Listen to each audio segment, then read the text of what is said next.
is Kristie Skidmore. She is the president of the American Federation of Teachers West Virginia branch, and yesterday was the official merger date with the West Virginia Education Association, which Dale Lee is in charge of. Kristie joins us via telephone. Kristie, good morning. Thank you so much for being with us.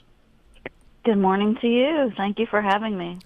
Where do we find you this morning? Are you in Charleston? Yes, you'll find me in Charleston this morning. Okay. That's correct. Yeah. Did the business card change between yesterday and today? The business card did change, yes. Yesterday was our official merger date, and, we've been working together on this for quite some time. I entered the scene last fall when I was, it's hard to believe that it's almost fall again, but yeah. I entered the scene last fall when I was elected president of AFT West Virginia. But, Dale and the former leadership of AFT West Virginia had been at it for about 3 years and talking about merger. And then, we really hit the ground running, working out the nuts and bolts on the business side of this thing this past year. So September 1st, members of AFT West Virginia and WVEA are officially on paper. Like I said, business side, they are members of Education West Virginia. So that makes Dale and I co-presidents of Education West Virginia for the next 2 years. We have a transition period for 2 years where we've combined leadership of both organizations, and so they'll be leading and governing the organization for the next 2 years. And then in the spring of 2027, there'll be the first official election of leadership for Education West Virginia moving forward. How will co-leaders work in theory and in practice, Kristie? Well, once again, it's a transition period, and this thing has never been done before in a non-collective bargaining state. So, we're kind of blazing the trail here, and we realize that, we'll need some time. And consultants that we've had from merged states have realized that we need some time, to work out kinks and see how that'll work out. But Dale and I plan, for the very near future, we'll be traveling around the state, speaking to our members, listening to their concerns. So there'll be plenty of times when we're together, like we were this weekend for Labor Day events. But there'll be times, when we'll need to separate and divide our strength, so that we can be there for members. And that's the beauty of this merger. We've combined resources, we've combined staff, and so we feel like we're going to be able to serve our members in a greater capacity and quite frankly, see a better impact of our resources and our membership together. Looking forward to the unity. Matt Miller. Kristie, is the 2 years of dual presidents simply a factor of both you and Dale Lee carrying out terms that you were elected to in your respective positions prior to the merger, or what is the purpose really behind the 2 years? So, yes, Dale will carry out his term. My term actually went into the fall. I had a 3-year term, and so it'll be cut short just a little bit, from as it was of AFT West Virginia. But I think the 2-year transition period was set in stone before I entered the picture. I think the terms have something to do with it, but I think it's also just a matter of working through things. Kind of allowing the new organization to establish itself before then asking your body to make a vote. Mm-hmm. Great. Yes, and then keep in mind that both of our bodies voted in March. We saw the impact of our unity. About 7 years ago. Yes. And we saw the impact of that unity in our members. Back then I remember being a local president, and of course I served on the state AFT West Virginia Executive Board at that time. But I remember members coming up and saying, "Hey, I like this. I like how you're working together. I'd like to see more of this." And so, fast forward, they overwhelmingly voted for this merger in March of this year. So here we are. Yeah. You also, I presume you don't actively teach any longer, Kristie? I do not. I'm on a leave of absence from Randolph County Schools. Okay. And you were 30 years of teaching? Yes. Hard to believe, but yes. It goes fast, doesn't it? Wow. Right. So So it really does. Is this a really old picture of you? Because you don't look like you could have taught for 30 years. I appreciate that. I'm not sure which picture you're looking at, but yeah, it's some your days I feel like it, and some days I don't. it's your official picture up on the website with AFT West Virginia. Your picture's there. But regardless, in regards to teaching, what transitioned you from teaching to then seeking the leadership positions at AFT? Well, when I joined the union, I come from some union family background. I have coal miners in my family. My husband is a retired Teamster. So I appreciated the union very early on, even before, even in college. I belonged to actually the Student Education Association. So I've appreciated the union for my entire career. And in 2017, I joined the state leadership executive board of AFT West Virginia. And then fast forward, my predecessor was retiring, and I was approached by some people, and it just seemed like a good fit at the time. And like I said, here we are. I've enjoyed the venture thus far. My father too was a Teamster, so we have something in common. Very nice. Kristie. Yeah. So was Jimmy Hoffa. He was. I'm going to ask the obvious question. Locality pay, it's all we think about here in the Eastern Panhandle because we lose so many teachers. I know when I talk to you guys who run the union, say, oh, well, all the counties are the same and all the teachers are doing the same job. And I agree, all the teachers are important. All the teachers do the same job. But the teachers in this part of the state have to pay an average of $300,000, $350,000 for a house. And there are parts of our state where you can still get a house for $100,000. That is the difference. The difference is not the work they're doing, the wonderful things they're doing. But we're really struggling, and the Eastern Panhandle is the engine that is running the state's economy at this point with all of our growth, all of the people coming in and paying state taxes. And so many of these people come in with school children, and they come in with 100,000 plus incomes from Northern Virginia and Maryland, which adds to the state's pot like crazy. Where is the union going to stand on that moving forward with you guys combined? I mean, it's not fair for a person doing the same job to be paid differently, is what people say. But it's also not fair for teachers where it costs you $300,000, $350,000 to get a house versus $100,000, $150,000, even $200,000, making the same income. We've lost so many teachers. I've got teacher friends of mine who drove 10 minutes into Maryland to make $25,000 a year more. We have enough money coming in Berkeley County where we could afford to pay them more, but we're not allowed to, and it's wrong. And the kids matter. It's all about the kids. What is your opinion on that? What was the question? I'm sorry. The question is, what's your opinion on locality pay for teachers, and how do we maintain teachers in the areas of our state that are vastly different economically? It's a tough question, and it can be a controversial question, as you've pointed out there. But you also pointed out it's not fair to pay someone more for what someone is doing the same job. And then our fear as a union is that, we see shortages in other areas of the state too. We have major shortages in more impoverished areas in the state. So, how do you deal with that? Let's make everyone let's respect teachers the way they are respected here, the way they are respected in other countries, and pay everyone what they deserve for their profession. I mean, you have teachers with masters plus 45 plus all their seniority, or their experience.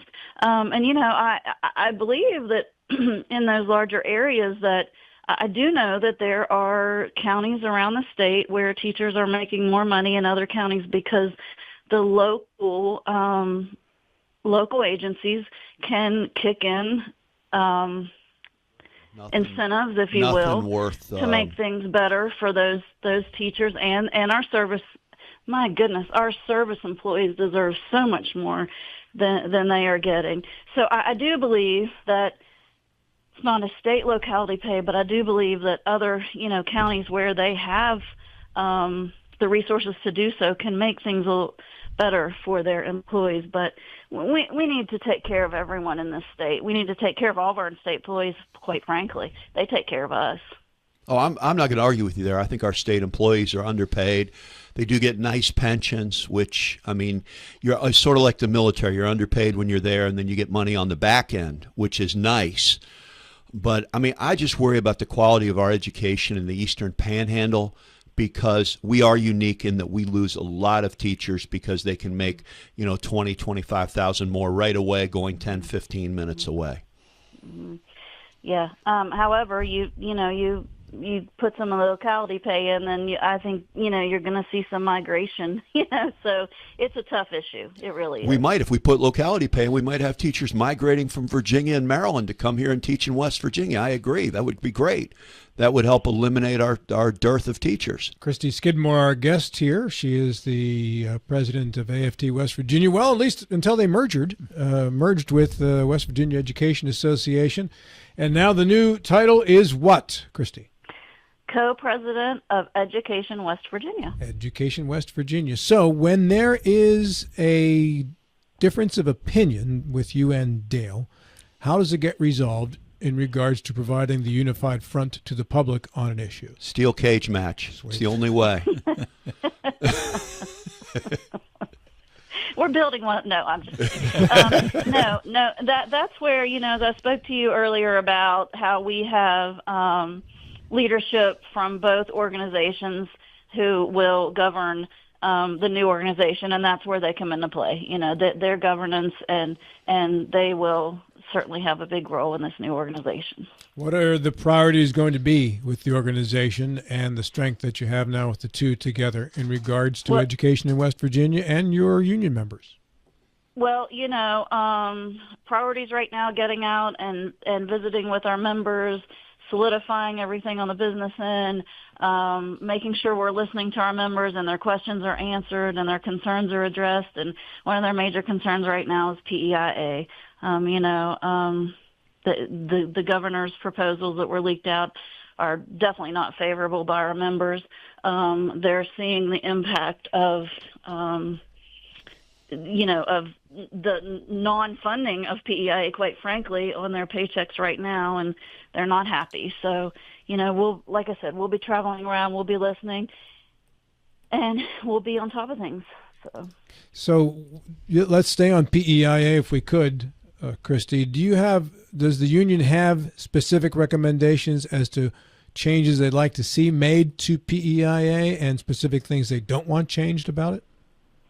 One of the greatest things about the merger is AFT West Virginia belonged to AFL-CIO for a long time, and now the new organization belongs to AFL-CIO. And, we have brothers and sisters in AFL-CIO who also have PEIA benefits and are also concerned.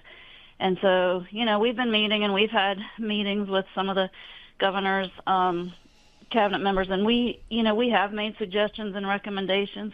We'd like to see some of those come to fruition. To this point, we haven't, and we will continue to make those known. So. I understand that one of the recommendations was for new teachers a 75-25 split in regards to premium, and also stricter crackdowns on enforcing the rules regarding spouses who have an opportunity to get their health insurance elsewhere other than from PEIA. Are those agreeable to you at this time? They are not. The percentage is the slippery slope. If you want to not have, you need to maintain your pool of healthy participants in order to, keep the plan viable. So, if you weed that out from the beginning, you could run into some problems there with funding the whole plan in its respect. So that's a concern. We've got to think about attracting and retaining. You touched on that a little bit in the Panhandle. We've got to think about attracting and retaining teachers and service personnel. So when you cut off benefits or take anything away, such as the spousal, that's not going to help us attract and retain at all. I agree with you. I mean, we needed to be doing more to attract and retain not just teachers and service personnel, but state employees. Absolutely. We need to take care of the people that take care of us. And I am a firm believer that the most important thing we can do is educate our children. And I mean, teachers are just so important. I'm a business owner, and I believe in the free market. And when you don't have enough of something in the free market, in my business, if I can't hire employees and I don't have enough people, or if you're looking at sheets went from paying $10, $11 an hour to paying $18 to $20 an hour. Why did they do that? It was not out of the goodness of their hearts. It was because they did not have enough employees. So they had to pay more to attract more employees. And I think we're going to have to do that with teachers. I think our state's going to have to find a way to really raise teacher pay across the board to attract teachers and keep them. Matt Miller. Well, and you need, go ahead, Kristie, right, sorry. you need to retain them. I mean, you can't, when you have turnover, that costs resources, and that comes back to the pocketbook, right? You know that as a business owner. You hire someone, you can't retain them. You hire someone again, and then you have all the training that takes place. You know, I looked last week. I think there were almost 600 vacancies posted. Now, these are jobs postings on the State Department of Education website. And I think there were more than 60 or around 60 for sub positions. I know that we have a lot of retirees filling in long-term sub positions around the state, and that's depleted our day-to-day sub pool. Retirees retire to retire, but, thank goodness a lot of them are stepping back in. But, that creates, you're trying to retain, and you're trying to, you can't if you have a sub in there because, you're constantly looking at maybe some turnover, and it's just not a good system that we're depending on. We're a farm system. We're training other states' teachers, and we need to stop that. After you, Matt. The only question I have is one that came in from a listener, and so I wanted to make sure that I get this out. When it comes to paying teachers, and in particular locality pay in areas like the Eastern Panhandle, a listener asked, could you do a base salary that would be the same across the state, but then a stipend for housing that might then be different for different areas of the state? Would that be something that you could get behind? Again, I think maybe that could be something that could go back to those local areas that, their local governments or agencies or boards could look into incentivizing. Kristie, you mentioned this earlier in the segment. You referenced 7 years ago in regards to the teachers' strike. Since you referenced that, it must be in the back of your head somewhere in regards to how that might come up again. Is PEIA an issue worth striking over? We'll listen to our members as we always have, and I'll just leave it right there. We'll leave it to them and see how they feel about that. It's certainly a very concerning issue. Again, not only for our teachers and service personnel, but for state workers. So we'll be listening. That's the perfect answer, by the way. Are the majority of teachers in the state of West Virginia a part of what is now Education West Virginia, or are there still a good handful that are not involved in a union? We have access to our membership, and I would say a majority belong to our collective merged union. I don't know as far as those that are not members if they belong to anything else, but I would certainly say the majority are with us, and if they are not, I encourage them to join us. How many members do you have now that everything is combined? We don't release our numbers, but we are sitting in a far better, obviously, we've combined our numbers and our strength is far greater than it was before. Did your membership take a hit once the law changed that enabled payroll deduction of automatic payroll deduction of union dues? Well, when that happened, our membership was completely wiped out and we had to build from the ground up. And by wiped out, you mean suddenly nobody was paying membership dues? Well, they couldn't because they couldn't come out of their paychecks. Now, not everyone, because some people had already elected to do pay by cash rather than have it taken out of their paychecks. But once that was, and we had already begun to put systems in place to kind of, if you will, transfer members over from their paychecks to the systems that we use now, which is like credit cards or cash pay. So we'd already begun to work on that. 30 seconds left. Kristie, final word is yours. Hey, we are very excited about this merger. We have merged our resources and our unity, and I'm looking forward to meeting with members across the state. And if you're not a member of us, please join us. We'd love to have you. Kristie, thanks so much for your time this morning. I appreciate it, and congratulations on the new organization. Thank you so much. I think I'm going to go have some pizza since you guys talked about it so much before I jumped on here. Remember, 4 slices, not 6. That's the new rule. Cut it into 4. That's what I heard. Yes. Have a Thank great you day. very much, Kristie. Thanks. Have a good day.